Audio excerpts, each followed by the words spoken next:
What's going on, everybody? Your bro Jay, speaking to inspire, living to empower. We back again. All right, I want to share something with you that has been extremely eye-opening for me, right? First, I'm going to kick it to you straight. I love me some compliments. I ain't finna sugarcoat it. I ain't gonna lie. I ain't gonna act like I don't. When I exercise, I love hearing how my sister let me know your chest getting big. Or how I ride around mama house and mama let me know. By the way, I got about 3 mamas, one biological, a couple god mamas, and some other mamas. But I love riding over to mama's house and mama let me know your muscles getting big. Straight up, I like that.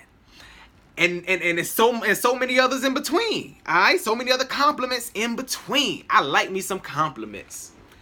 The reason why I'm kicking it to you like this is because a valuable lesson that I'm learning is this. It's nothing wrong with liking compliments. As a matter of fact, there's a very influential book titled The 5 Love Languages by, if I'm not mistaken, Gary Chapman. And after reading and listening also to different audios on that book, I learned that one of my love languages, actually my main love language, is words of affirmation, which is why, like I say, I like compliments. However, I've come to learn this. One, it's not good to be identified by compliments and praise that comes from others. There are a lot of things that I know I do well, that if nobody ever compliments me on it another day in my life, I'm confident in that area because I know I do this well. And then there are areas of my life and areas of my character that I know I'm extremely weak in. And I need support from others. I need to be assured by others. I need to prove myself in certain areas. And I'm totally aware of those areas also. And I'm continuing to learn more and more each day. However, to be identified by somebody's praise and compliments is a dangerous thing because in a lot of ways, then we become, in a sense, at the mercy of other people's compliments and praise. We don't feel content until we hear somebody give us a compliment, or we don't feel whole or happy or glad until we get compliments or assurance from other people. That's a dangerous space to be in because that means other people have the control over whether or not we're happy, whether or not we're effective in what we're doing, our moods, etc. And that's why I say that's an unhealthy space to be in. So although I appreciate compliments, I've learned, and I'm still learning, not to identify myself and be dependent upon the compliments of others. You understand what I mean? In addition to that, I want to share with you another thing. It's totally okay to accept compliments as well. You ever compliment somebody? Are you ever that somebody who, when somebody gives you a compliment or when you give them a compliment, they come back with something negative? Like they're trying to just beat back that compliment that you gave them. For example, you tell a person, hey man, you know what? That's a nice shirt you wearing. I really like that shirt. Oh, you know what? I just threw this on this morning. I took this from the back of my car. And matter of fact, this came from the thrift store. Shoot, I only paid like $2 for it. Like, listen, I didn't even ask you how much you paid for it. I didn't ask you where can I get one from. I didn't ask you whether or not it came out of your closet, neatly pressed, or if it came from the back of your trunk. I'm just letting you know at this moment, I like the shirt. And you wearing it pretty good. It looks nice on you. Why can't you just accept the compliment and leave it at that?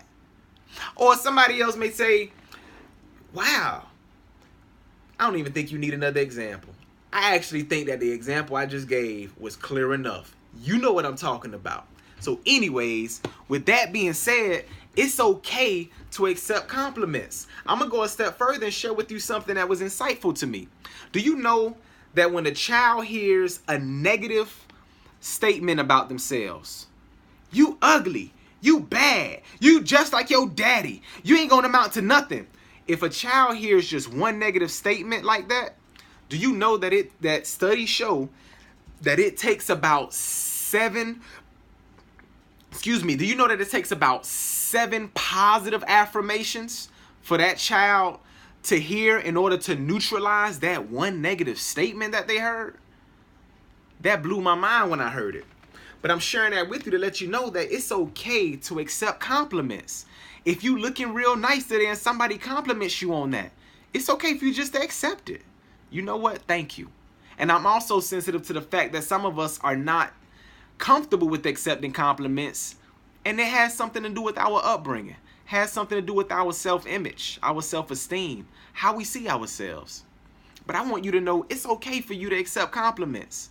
If somebody sees you doing a good job at work, somebody sees that you are, again, looking nice or doing something in a particularly unique way that catches somebody else's attention and they want to compliment you on it, I don't want you to feel guilty about that. It's okay to accept compliments. But again, remember, it's dangerous for us to become identified and dependent upon the compliments and assurance of other people. With that being said, I want to share something with you from a book that I found to be extremely insightful about the life of Christ, called The Desire of Ages. Check this out. Speaking of Christ, the Son of God, it says, "In the heart of Christ, where reigned perfect harmony with God, there was perfect peace. He was never elated by applause, nor dejected by censure or disappointment. Amid the greatest opposition and the most cruel treatment, he was still of good courage. But many who profess to be his followers have an anxious, troubled heart, because they are afraid to trust themselves with God. They do not make a complete surrender to him, for they shrink from the consequences that such a surrender may involve. Unless they do make this surrender, they cannot find peace." And I wanted to share that with you because that right there, that has given me a perspective that I never had before. And when I started learning more about the life of Christ, and I'm still learning more about the life of Christ, it's an ongoing study for me, to imagine someone who, in the face of praise, was still steady and confident, unmovable. In the face of ridicule, accusation, he was still steady, moving forward, unmovable. That blew my mind. And that helps me understand what it's like to be anchored in an understanding and in trust in God. And with that being said, I want you to know that you are valuable. I want you to know that you were worth the sacrifice of the Son of God coming to this planet. And I want you to know that despite what others think about you, it's what we think about ourselves that ultimately determines how the story is going to unfold of our lives. And lastly, but lastly, again, it's okay for us to accept compliments, but it's dangerous for us to become identified and dependent upon the affirmations and compliments of others. This is Jay. I'm just speaking to inspire and living to empower. Wishing you all the best. Peace.